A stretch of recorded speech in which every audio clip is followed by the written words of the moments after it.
Hello दोस्तों, आज हम अकाउंट के बारे में चर्चा करेंगे। खाता बही अकाउंट यानी कि एक लेन देन का एक सारांश।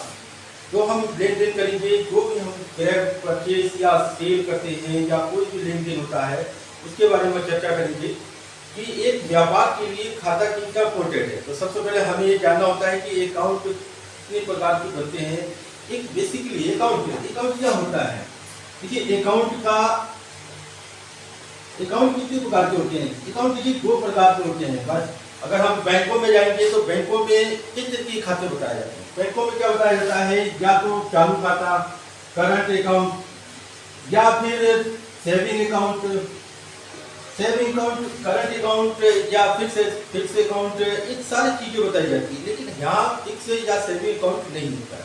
यहाँ होता है हमारा अलग चलता है। और यहाँ पर आपको दो तरीके के होते हैं। एक होता है पर्सनल अकाउंट और एक होता है आपका इम्पर्सनल अकाउंट।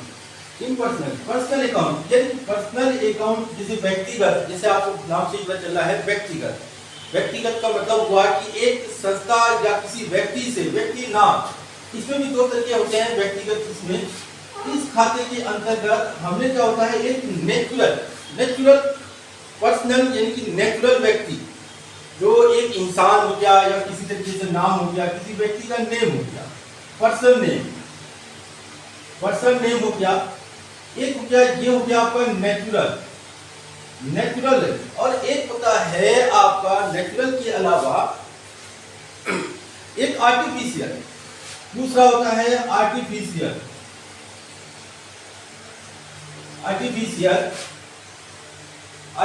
का मतलब होता है कि एक कृत्रिम यानी कि एक कंपनी हो गई। जैसे एक कंपनी इसमें हो गया बैंक, या कोई भी कंपनी का नाम कंपनी हो गया, जिसके नाम से हम लेन देन स्टार्ट करते हैं, जिसके साथ हमने एक लेखा स्टार्ट किया गया है। कंपनी के नाम से अगर हम करते हैं तो कंपनी के नाम से चेक काटा जाता है, या किसी संस्था के नाम से चेक काटा। बैंक के साथ अगर हम बैंक को जमा करते हैं तो बैंक एक व्यक्तिगत हुआ, लेकिन वो आर्टिफिशियल हुआ, यानी कि हमारी एक कंपनी खाते की तरफ से एक आर्टिफिशियल है, तो कृत्रिम व्यक्ति हुआ। और इसी तरीके से हमने यहाँ पर एक पर्सनल, अब जैसे पर्सनल में हमारे पास क्या हुआ, पर्सन नेम, राम को माल बेचा है तो राम एक व्यक्तिगत हुआ। श्याम से माल खरीदा, श्याम हमारा एक व्यक्तिगत हुआ। तो ये क्या हुए कि नेचुरल यानी कि प्राकृतिक एक नाम हो गया, एक व्यक्ति हो गया। लेकिन अब आते हैं पर्सन की बात करते हैं। इन पर्सन में भी दो तरीके के होते हैं। एक होता है रियल अकाउंट, एक होता है नॉमिनल अकाउंट यानी कि नाम मात्र। और रियल अकाउंट यानी कि वास्तविक खाते किसे कहते हैं। वास्तविक का मतलब होता है जो वास्तविक रूप से हमारे सामने, प्रत्यक्ष रूप से हमारे सामने प्रकट रहती है, या जिसे हम देख सकते हैं, जिसे हम छू सकते हैं। वास्तविक में भी, इसमें भी आपके क्या हुए, आपके दो खाते इसमें होते हैं। इसमें भी दो तरीके के हुए। एक होता है टेंजेबल यानी कि टेंजेबल, और एक होता है इंटेंजिबल हो गया, और एक इंटेंजिबल यानी कि स्थायी संपत्ति। अब कई चीजें ऐसी होती हैं जो हमारे व्यापार में एक वर्ष से कम समय के लिए, और एक होता है कि लॉन्ग टाइम के लिए हमें संपत्ति खरीदना है। तो लॉन्ग टाइम के लिए क्या हुआ हमारे पास कि एक फर्नीचर हुआ, या फिर बिल्डिंग हुआ, फिर या मशीन हो गया। मशीन क्या है, ये जो संपत्ति है इसे कहते हैं फिक्स एसेट। ये हुआ हमारा फिक्स एसेट यानी कि स्थायी संपत्ति क्या हो गया हमारे पास, जो लंबे समय के लिए हमें प्रयोग करना होता है, एक लंबे समय के लिए हमने इसका इस्तेमाल करना होता है।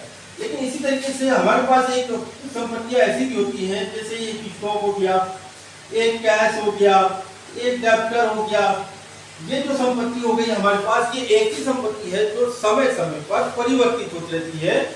ये एक साल के अंदर कभी भी परिवर्तित हो जाए, इसीलिए इसे कहते हैं करंट एसेट यानी कि चालू संपत्ति। तो ये हमारी फिक्स एसेट और करंट एसेट ऐसी चीजें हैं। लेकिन इनटेंजिबल का मतलब होता है कि ऐसी संपत्तियां जो हमारे सामने दिखाई नहीं देती है, लेकिन हम उसको महसूस कर सकते हैं। महसूस कैसे कर सकते हैं? जैसे किसी व्यक्ति की या किसी फर्म की या कंपनी की एक ख्याति बढ़ जाती है। ख्याति बढ़ने का मतलब है उसके एक फेमस या प्रसिद्धि एक नाम हो गया, उसका एक नाम होने पर नाम, इसका मतलब इसका में हो गया आपका गुडविल। गुडविल होता है। इसी तरीके से एक पेटेंट कोई व्यक्ति राइट जो कर लेता है, जो उसको पेटेंट के रूप में जिसको कर लेता है, तो ये पेटेंट है। पेटेंट के बाद आपके इसमें ये संपत्तियां वो चीजें होती हैं जो हमें सिर्फ दिखाई नहीं देती, महसूस किया जा सकता है, लेकिन हमें उसको पढ़ना, उसको समझना एक व्यापार के लिए जरूरी भी है। गुडविल जितना अच्छा हमें कंपनी नाम करेगी, जितना अच्छा कंपनी जिसका लेन देन अच्छा, व्यवहार अच्छा रहेगा, उसी तरीके से उसका लेन देन के हिसाब से उसकी ख्याति बढ़ेगी। और ख्याति बढ़ने का मतलब है उसकी लाभ, उसका प्रॉफिट, उसको लाभ की भरपाई, यानी कि उस पर कई गुना बढ़ता जाएगा। लाभ जैसे जैसे बढ़ेगा, कंपनी की उसकी रेपुटेशन बढ़ेगी, कंपनी का लाभ बढ़ेगा। तो इस लाभ के कारण ही हमें क्या है कि कंपनी को कई गुना लाभ होगा तो व्यापार बढ़ेगा तो इसके आधार में हम कंपनी एक मार्केट में अपना कस्टमर जोड़ेगी, कस्टमर का विश्वास बढ़ेगा। तो ये चीज हो गया आपका। इसी तरह नॉमिनल में भी कुछ चीजें आती हैं, जैसे एक दो तरह की चीजें आती है इसमें भी। नॉमिनल में एक होता है एक्सपेंस या लॉस, इसमें होता है आपका इनकम या गेन, यानी कि लाभ, कोई भी खर्च, यानी कि हमने खर्च किया है, जैसे ग्रांट हो गया, ग्रांट, या फिर आपने ग्रांट होने के बाद क्या कोई भी सैलरी हो गया।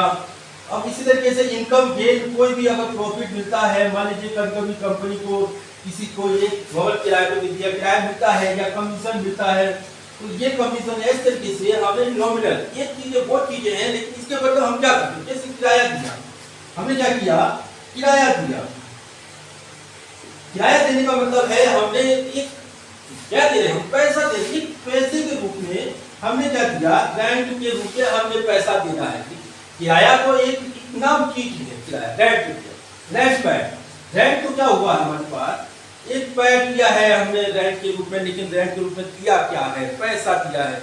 एक पैसा इनके हमारे पास क्या हुआ, हमारे पास एसिड के रूप में है, और एसिड एक देना, हमने तो यहाँ किराया देने का मतलब रोकर दे रहे, एक नाम उच्चारण हो रहा है जिसका हमने कोई भी लेन देन का हिसाब किताब में कोई मतलब नहीं होता, लेकिन हमने उसका नाम उच्चारण कर दिया। लेकिन वास्तविकता में, रियल में हमने क्या करना है, उसको कैश का लेन देन होता है। इसी तरीके से इनकम गेन भी, अगर हमें पैसे की जो भी होगा तो पैसे मिलेंगे, और पैसे मिलने का मतलब है हमने प्रॉफिट हो रहा है, हमारा लाभ बढ़ रहा है, उनकी यानी कि कैश में बढ़ोतरी होगी तो पूंजी बढ़ेगी तो हमारे पास ये लाभ भी होगा।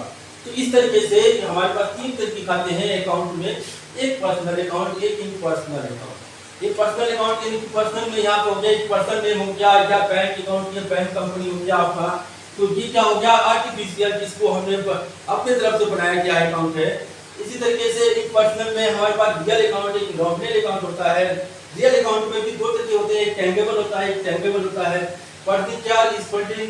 टेंजेबल का मतलब होता है मूर्त संपत्ति, यानी कि हमारे पास जो स्थायी रूप से मौजूद है। टेंजेबल फिक्स एसेट हो गया, हमारे फर्नीचर, बिल्डिंग, मशीन हो गया, स्टॉक, कैश, करंट एसेट हो गया।